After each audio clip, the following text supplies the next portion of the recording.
이 19장에서부터는요, 이제 교회의 본격적인 승리가 선언되어지는 그러한 장입니다. 18장은 계시록에서 굉장히 중요한 장입니다. 18장이 왜 중요하냐면 바벨론의 멸망이 확실시되었고 그 바벨론의 멸망이 완전히 선언되었고 실행되었기 때문에 중요하고요.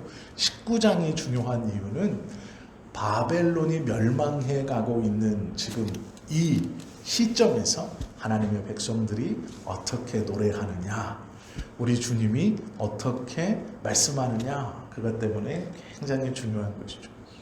19장을 보면 할렐루야라는 말이 할렐루야라고 큰 소리로 하고 또 두 번째 할렐루야, 이렇게 할렐루야가 연속으로 1절에서 5절에서 두 번 1절부터 5절까지 등장합니다. 핸델이 메시아를 작곡할 때 이 요한계시록 19장을 보고 이 핸델이 메시아를 했습니다. 그래서 왜 메시아 들어보면 거기서 할렐루야 할렐루야 하잖아요. 그게 이 요한계시록 19장에 있는 이 말씀을 가지고 하늘의 천상에서 세상 바벨론이 멸망하고 그걸 멸망함과 동시에 하나님께서 선택한 수많은 무리들이 주님의 보좌 앞에서 찬송하는 것을 머리로 상상하면서 그렇게 이 할렐루야를 크게 외치는 것을 가지고 핸델이 메시아를 이렇게 만들었습니다.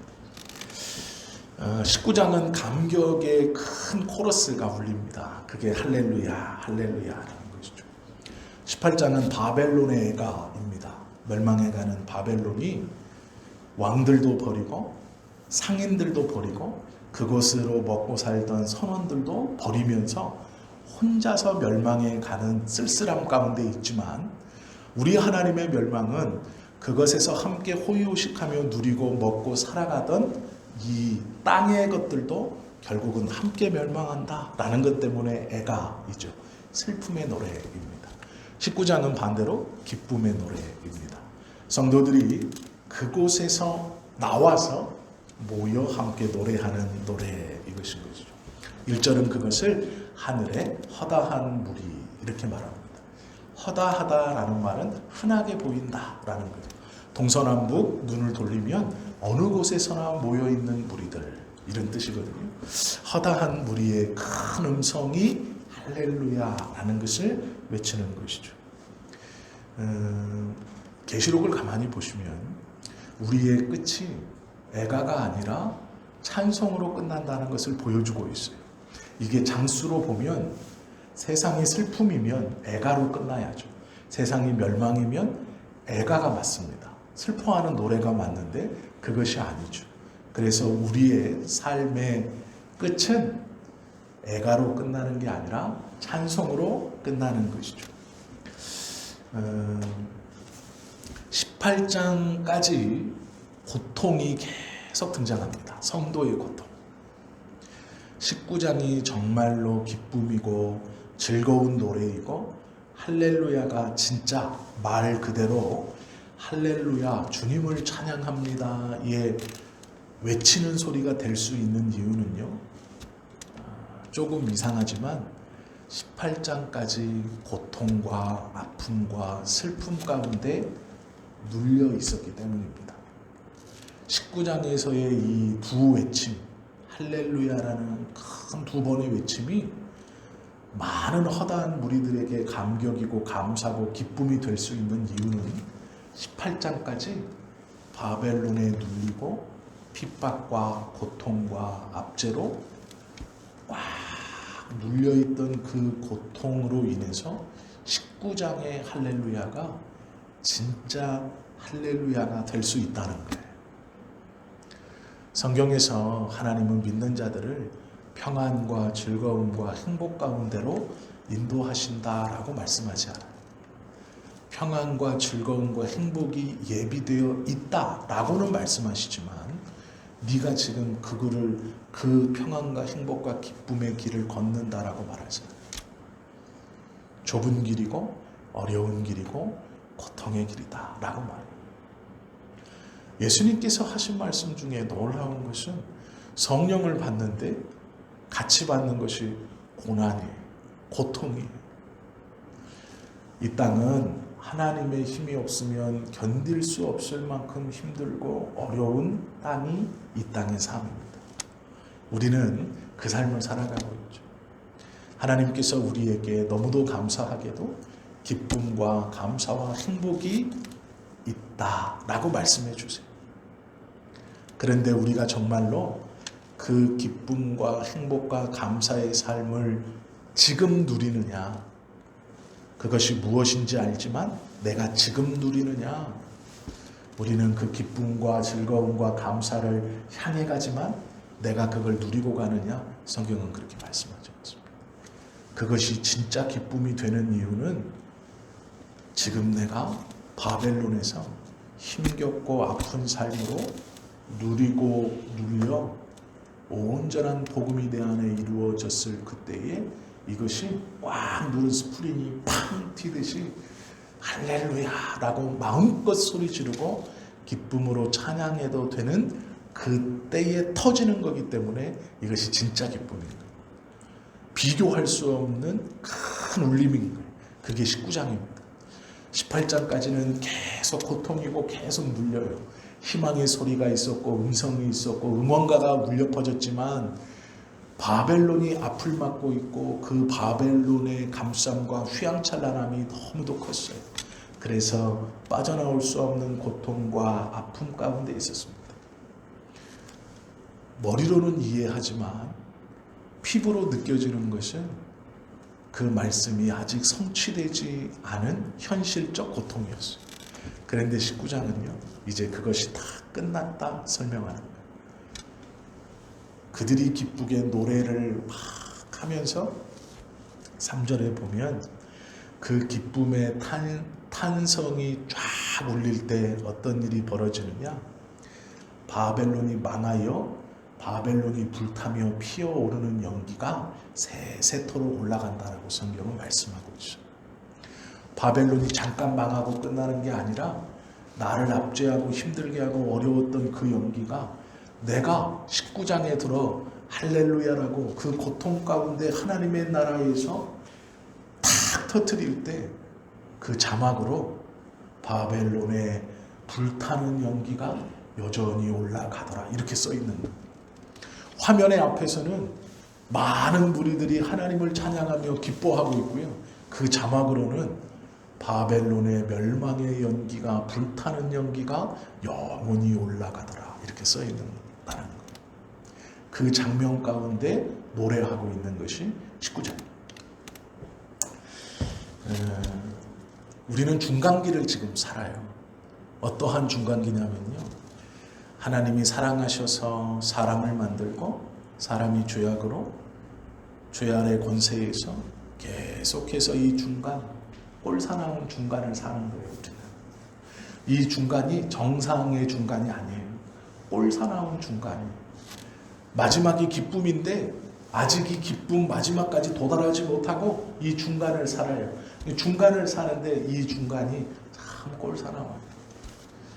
때로는 아프고 슬프고 힘들고 압박도 당하는 그 중간을 삽니다. 이것이 지금 우리의 삶이에요. 그런데 성경은요, 이 중간의 삶이 끝이 아니다 이렇게 말해요. 우리는 중간 살다가 인생을 마치는 게 아니다. 중간 산다 인생을 마치면 애가여야 돼요. 슬퍼해야 돼요. 소망이 없기 때문에 그렇죠. 도달하지 못했기 때문에. 그러나 성경은 그렇게 말씀하지 않죠. 할렐루야라는 이 말은 억압이 끝난다라는 거예요.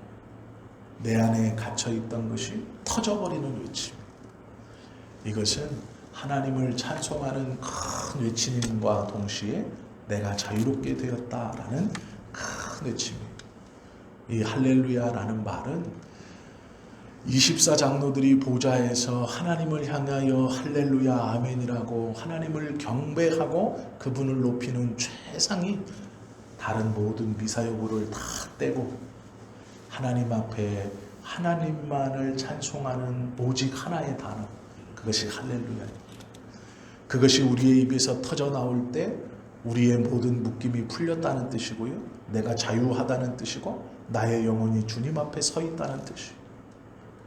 우리는 지금 그 직전에 있는 겁니다. 그 외침 직전에 그 외침 직전에 꼴사나운 중간기를 사는 거. 아직 도달 못했어요. 아직 우리가 그 외침을 질러본 적이 없어요. 왜요? 우린 아직 이 중간을 살아요. 그러나 우리가 기대하고 소망하는 것은 중간이 꼴사납다고 해서 이것이 끝이 아니라는 거예요. 터트리는 날이 온다는 거예요. 이렇게 마음껏 외치는 날이 온다는 거예요. 보좌와 24상노와 내 생물들이 하나님을 경외하고 경배하며 말하는 할렐루야 아멘 아멘 할렐루야라는 이 놀라운 고백을 우리가 이제 곧 한다는 거예요. 그러기에 이 꼴사나운 중간의 삶을 잘 살아야 돼요.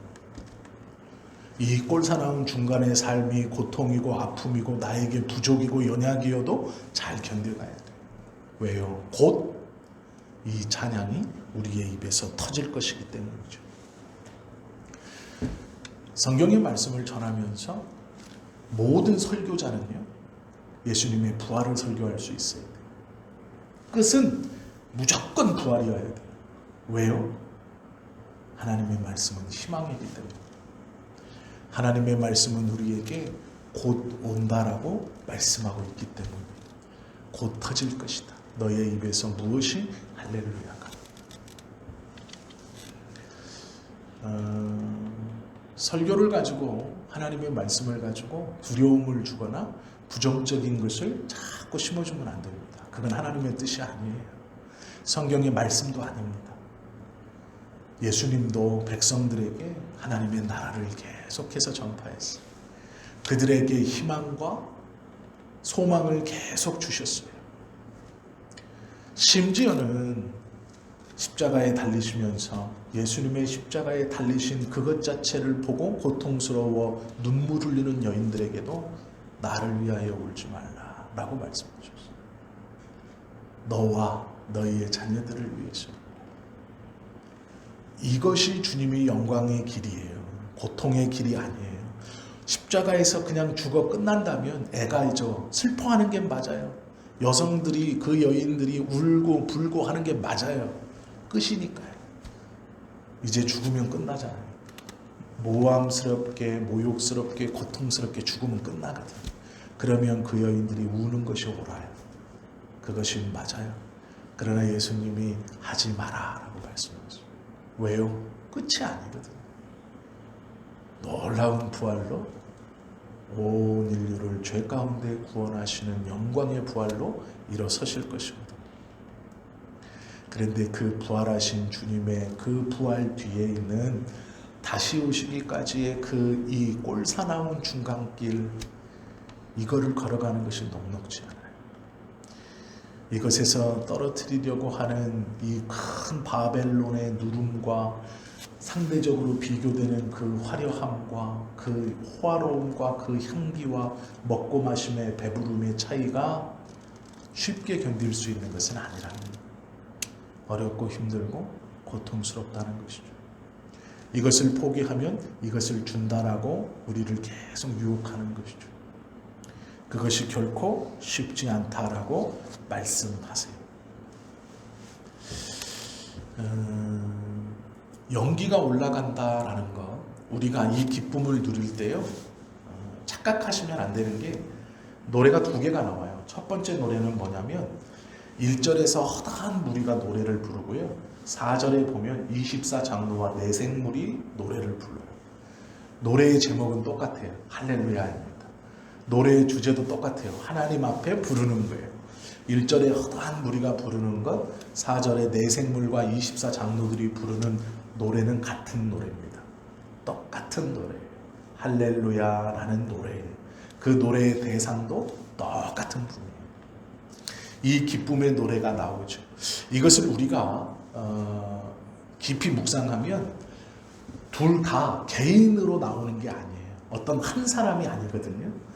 허다한 무리도 다수고 24장로와 내생물도 우리가 구원받은 이후에 하나님의 보좌 앞에 갔을 때, 그 심판의 사건이 끝난 다음에 볼 수 있는 광경이에요.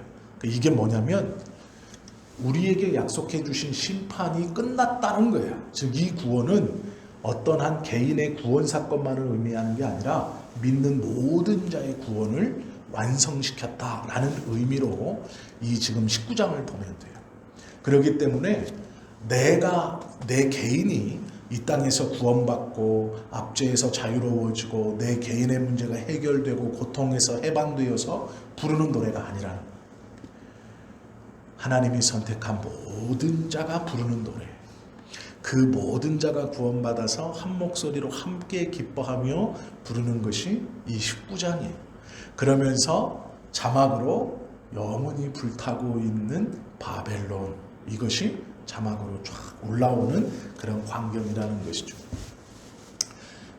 우리가 이제 하나님의 구원을 기뻐하고 우리가 하나님의 나라에서 노래하고 나의 구원을 즐거워할 때 주의해야 될 게 있습니다. 그게 뭐냐면 이거는 좀 이해를 좀 잘 하셔야 돼요. 무엇 때문에 기뻐하느냐 이거든요. 근데 이게 좀 중요한데 1절, 2절, 1절과 2절에 보면 분위기가 좀 어울리지 않는 것들이 한꺼번에 나와요. 우리가 지금 1절, 2절을 붙여서 읽어가지고 이 차이점을 못 느끼는데요. 1절을 정확히 보면 이렇게 돼 있어요. 이 일 후에 내가 들으니 하늘의 허다한 무리의 큰 음성 같은 것이 있어 이르되 할렐루야 구원과 영광과 능력이 우리 하나님께 있도다. 이것은 즐거운 찬송이에요. 어두움이 하나도 없습니다. 그리고 두 번째, 그의 심판은 참되고 의로운지라 음행으로 땅을 더럽게 한 큰 음녀를 심판하사 자기 종들의 피를 그 음녀의 손에 갚으셨도다 하고 라고 하면서 설명이 나오는데요. 이 설명을 딱딱 오해하면 이렇게 알아들어요. 우리가 1절에서 기쁘게 할렐루야 구원과 영광과 능력이 우리 하나님께 있도다의 이유가 뭐냐. 2절 그의 심판은 참되고 의로운지라 음행으로 땅을 더럽게 한 큰 음녀를 심판하사 자기 종들을 그 음녀의 손에 갚으셨도다 때문에 기뻐한다라고 오해할 수 있어요. 이게 뭐냐면요. 우리가 하나님 앞에 나가서 기뻐하고 찬송하는 이유가 뭐냐면 2절이라고 생각하는 거예요. 2절 때문에 즉 큰 음녀가 심판받고 저들이 멸망하는 것으로 인하여 내가 기뻐하면서 하나님 앞에 할렐루야 영광을 돌린다. 1, 2절을 연결해서 보면 이렇게 가요. 근데 이게 맞는 것이냐? 잘못된 거예요.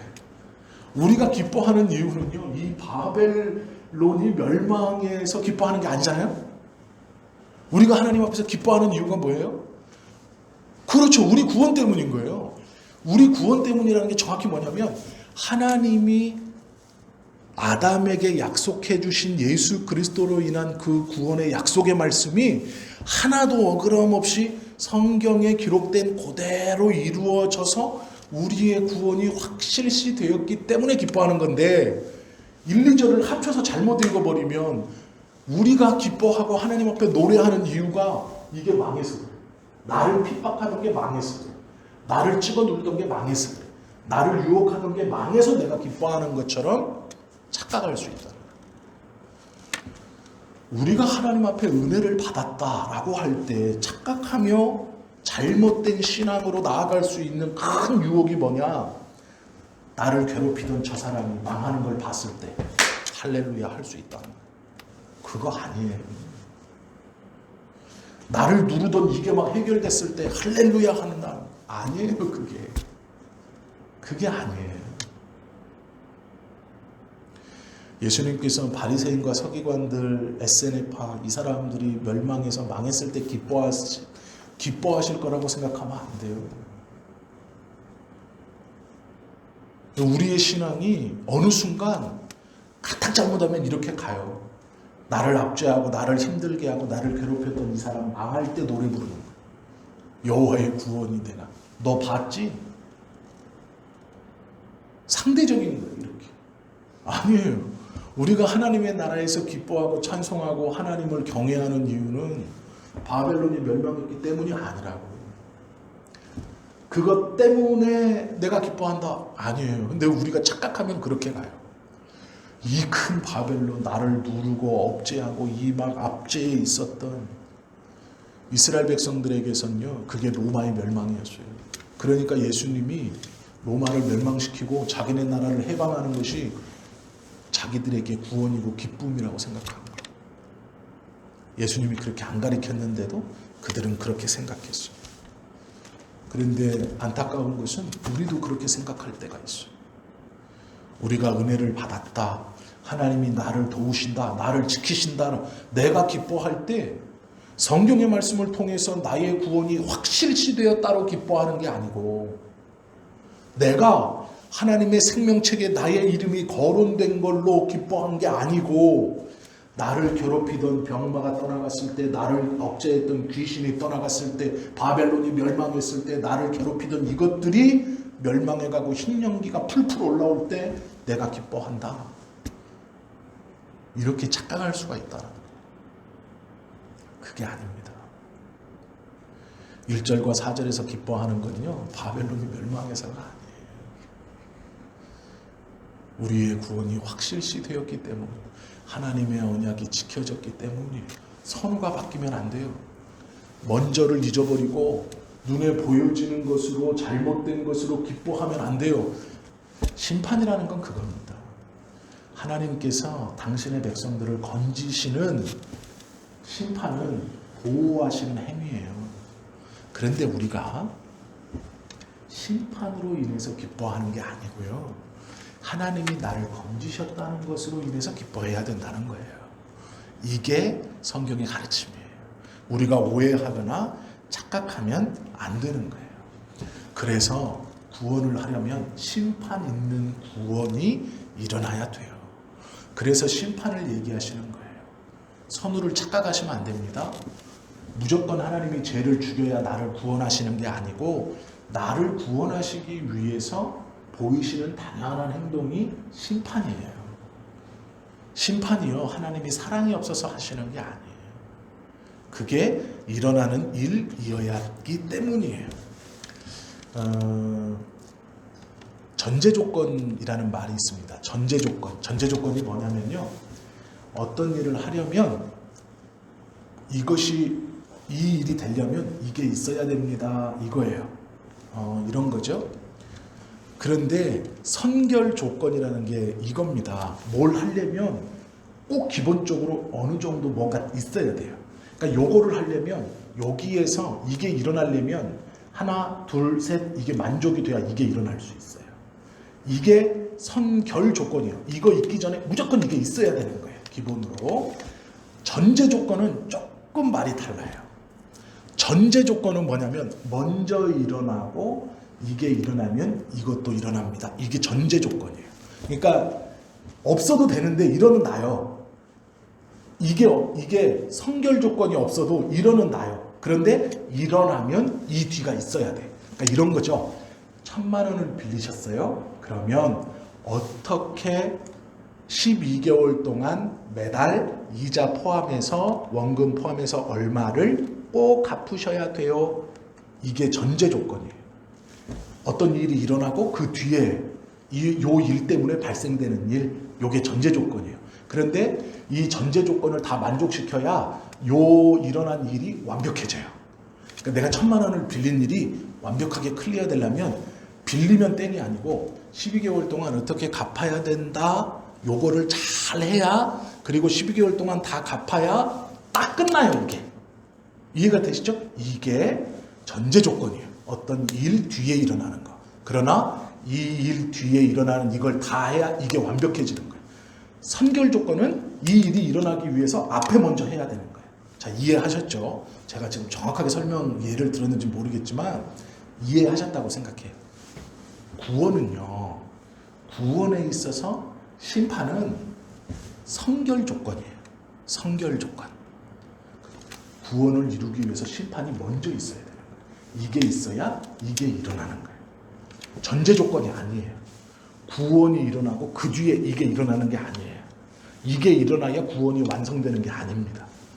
구원은 선결 조건이에요. 구원이 있으려면 심판이 선결 조건으로 있어야 돼요. 그럼 우리가요, 선결 조건으로 기뻐하거나 만족하면 안 되는 거예요. 이해가 되시죠? 왜요? 본격적인 일은 뭐예요? 이거예요, 이거. 그런데 심판은 선결 조건이에요. 우리가 심판으로 기뻐하는 사람들이 아니고요. 이걸로 기뻐하는 사람. 1. 본격적인 이것 때문에 이게 있는 건데 우리는 이걸로 기뻐한다는 거예요. 이게 잘못된 거예요. 이게 일어나서 기뻐해야 되는데 성결 조건이 일어났을 때 기뻐하는 신앙, 이게 잘못된 신앙이에요. 그런데 이 성결 조건이 뭐냐? 심판이에요. 예수 믿지 않는 자가 바벨론이 멸망하는 거예요. 우리가 잘못된 신앙의 눈을 가지면 성결 조건이 일어났을 때 기뻐하는 거예요. 즐거워하는 거예요. 하나님을 찬양하는 거예요. 아니요. 이건 성결 조건이에요. 이 중요한 일이 아직 일어나지 않았어. 이 중요한 일이 일어나기에 성결 조건인데 이걸 보고 기뻐하는 게 아니라 이걸 보고 기뻐해야 되는 거예요. 이게 뭘까요? 하나님이 성경에서 기록하신 대로 우리를 만드시고 우리의 타락을 예수 그리스도를 통해 갚으시고 우리를 구원하시겠다는 그 약속이 성경의 말씀처럼 하나도 틀림없이 다 이루어졌다. 그걸 보고 기뻐해야 돼요. 이게 진짜 믿음을 가진 사람이고 이게 진짜 그리스도인의 믿음이고 하나님이 원하시는 믿음이고 이 믿음에서 고백되어지는 찬송이 하나님을 기쁘시게 하는 거예요. 그런데 이게 아니라 성결 조건인 심판을 보고 기뻐하면 안 되는 거예요. 심판은 우리의 구원을 위해서 앞에 일어나는 일인데 나를 억압했던 이것이 멸망해 가니까 기쁘고 나를 억눌렀던 이것이 멸망해 가니까 즐겁고 감사하고 하나님의 역사다. 나를 괴롭히던 재정의 문제가 떠나가고 병마가 물론 감사하고 기쁜 일이죠. 즐거워해야 될 일이죠. 그러나 그것이 우리의 진짜 기쁨이 아니라는 거예요. 그것이 진짜 은혜가 아니라는 거예요. 제가 중요하지 않다고 말하는 게 절대로 아닙니다. 오해하시면 안 돼요. 19장 1절 2절을 잘못 이해하면 심판에 대해서 우리가 하나님의 나라에 가서 기뻐하는 일이 저 망해가는 바벨론을 보고 기뻐하고 노래해야 되는구나. 아니에요. 나를 괴롭히던 그 사람이 망해갈 때 우리가 하나님은 살아계시다. 아니에요. 그게 진짜 아니라고요. 그것은 즐거움은 될 수 있을지 모르겠어요. 그러나 그게 진짜 기쁨이 아니에요. 하나님이 나를 진짜 사랑하신다는 표도 아니에요. 반대로 얘기하겠습니다. 그 일이 내 삶에 일어나지 않아도 하나님은 나를 사랑하지 않는 게 아니라는 거예요. 성결 조건은요, 이 일이 일어나기에 앞서 있는 거예요.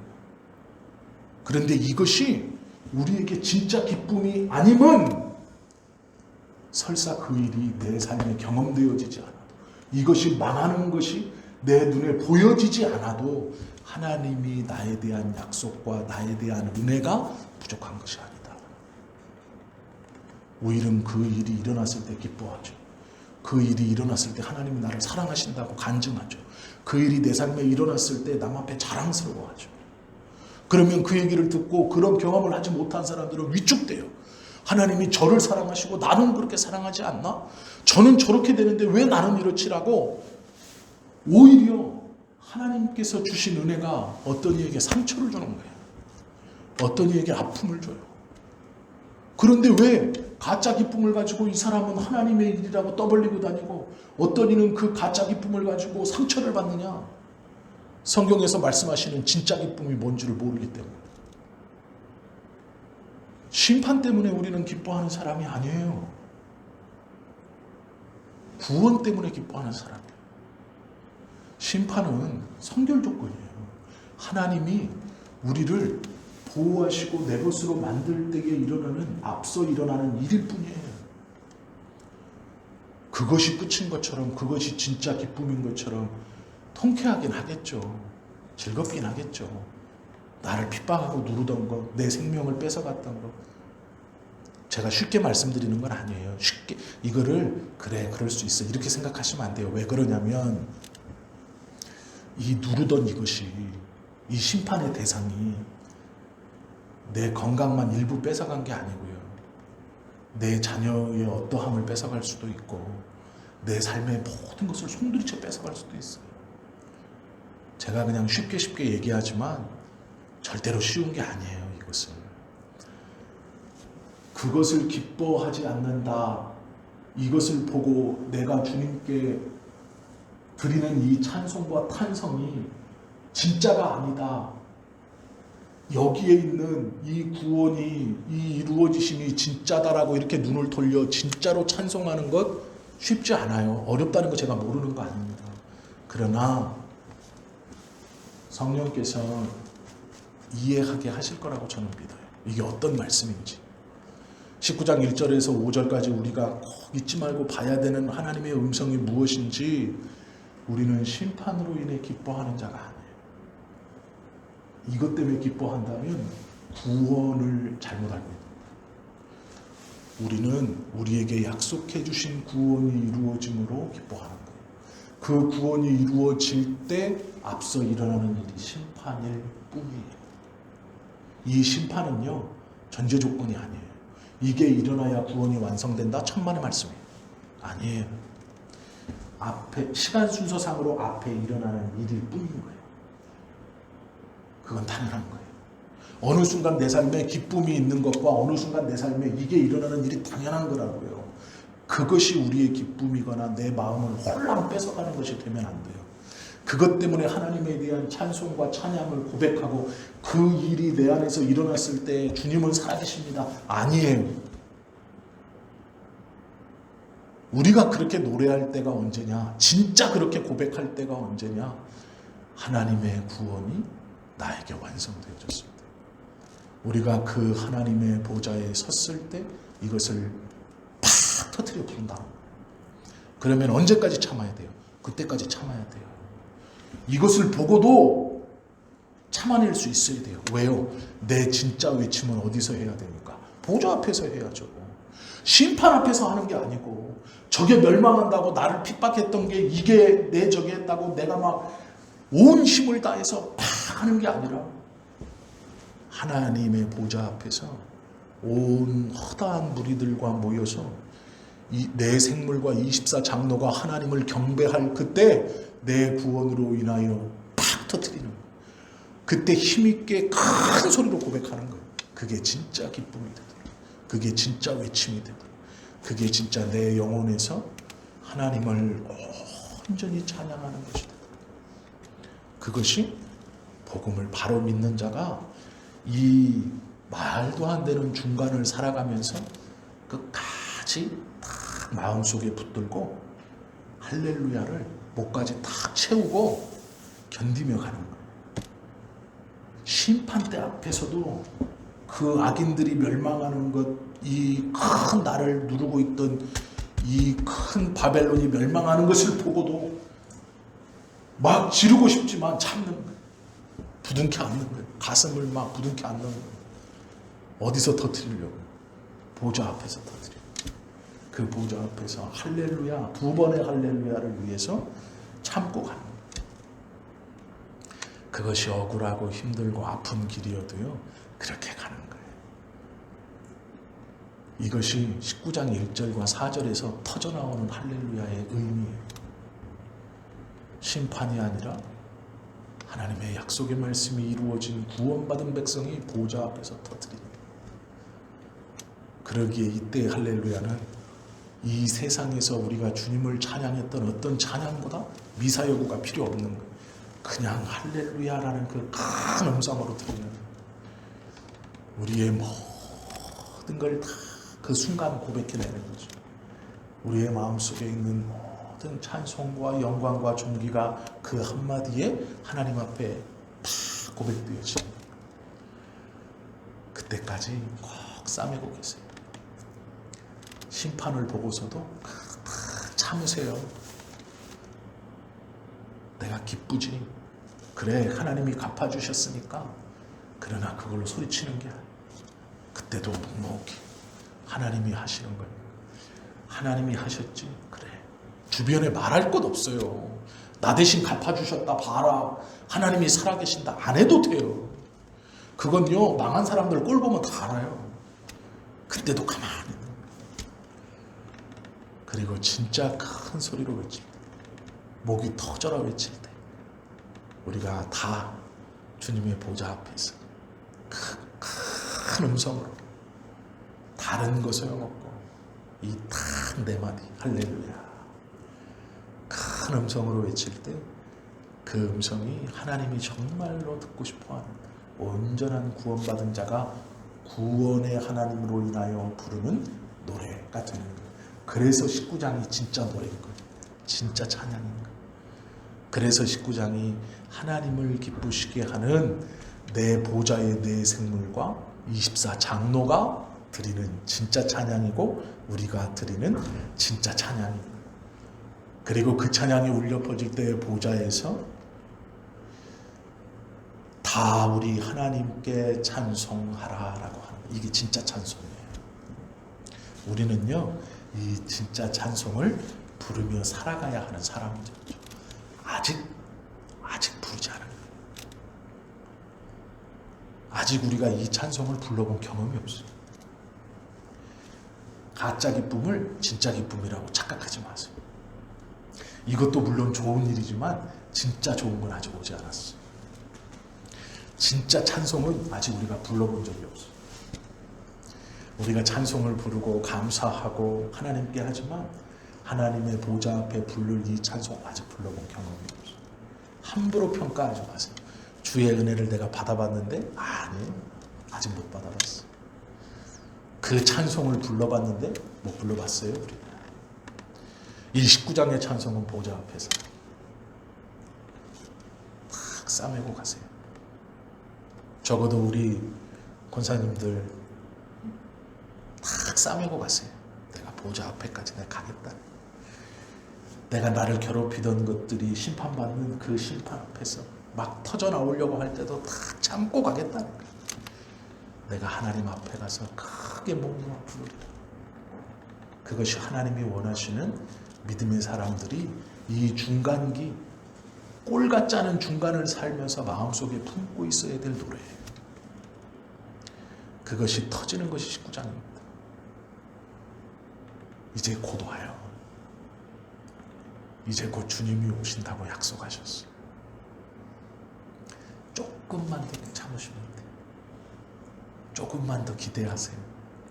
이제 이 찬송이 우리의 입을 통해 터져나올 날이 오죠.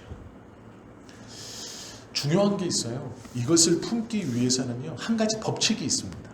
그게 뭐냐면 누가복음 5장 15절 16절 말씀에 예수의 소문이 더욱 퍼지매 수많은 무리가 말씀도 듣고 자기 병도 고침을 받고자 하여 모여오되, 여기까지가 충분히 하나님께 감사하고 찬송할 수 있는 내용이잖아요. 예수님이 이 땅에 오셔서 공생애를 시작하시고 하나님의 말씀을 전했어요. 수많은 사람들이 그 말씀을 듣고자 모여요. 그리고 병도 고치고 하나님의 말씀도 듣고자 모여요. 그러면 하나님 찬송합니다. 내가 이 구원을 위해서 하나님이 나를 보내셨는데 많은 백성이 몰려와서 하나님의 나라의 말씀 듣길 사모하니 감사합니다. 할렐루야 할 수 있죠. 근데 예수님이 보인 반응이요, 예수는 물러가사 한적한 곳에서 기도하시니라. 무엇 때문에요? 진짜인 십자가 때문이에요. 사람들이 몰려오고 인기가 좋아지고 병고침을 받고 말씀도 들으러 막 몰려와요. 아니에요. 그것에 취하신 게 아니에요. 오히려 예수님은 한적한 곳에 가서 기도하시는 거예요. 무엇 때문에? 진짜가 있잖아요. 십자가가 있잖아요. 진짜. 우리가 마찬가지. 바벨론의 심판과 세상의 심판과 이 심판은 우리에게 유혹하는 것과도 같을지 몰라요. 여기서 터뜨려야 된다. 여기서 만족해야 된다. 이것이 기쁜 것이다. 이것이 즐거움이다. 이것이 네가 예수 믿는 이유다 라고 말할 줄 몰라요. 아니에요. 그때도 탁 싸매고 있는 거예요. 내가 진짜 기뻐할 날은 아직 오지 않았다. 내가 진짜 고백할 것, 내가 진짜 찬송할 날은 아직 오지 않았다. 그날이 언제? 하나님의 보좌, 구원이 이루어졌을 때. 그때 찬송하는 거예요. 그때까지 잘 딱 채워서 딱 가지고 계십니다. 바라고 원하기는 심판대 앞에서 저뿐만 아니라 우리 권사님들, 또 우리 안수 집사님 한 목소리로 함께 찬송할 수 있기를 예수님의 이름으로 축원합니다. 기도드립니다.